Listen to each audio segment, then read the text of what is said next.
You ask Tiger to calculate. This deals with linear inequalities with one unknown. The final result is w greater than -2. Let's solve it step by step. Isolate the w. Divide both sides by 10.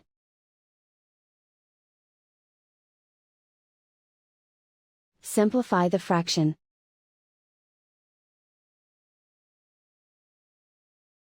Find the greatest common factor of the numerator and denominator.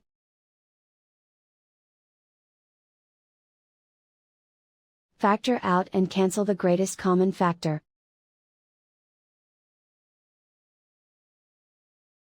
Plot the solution on a coordinate grid.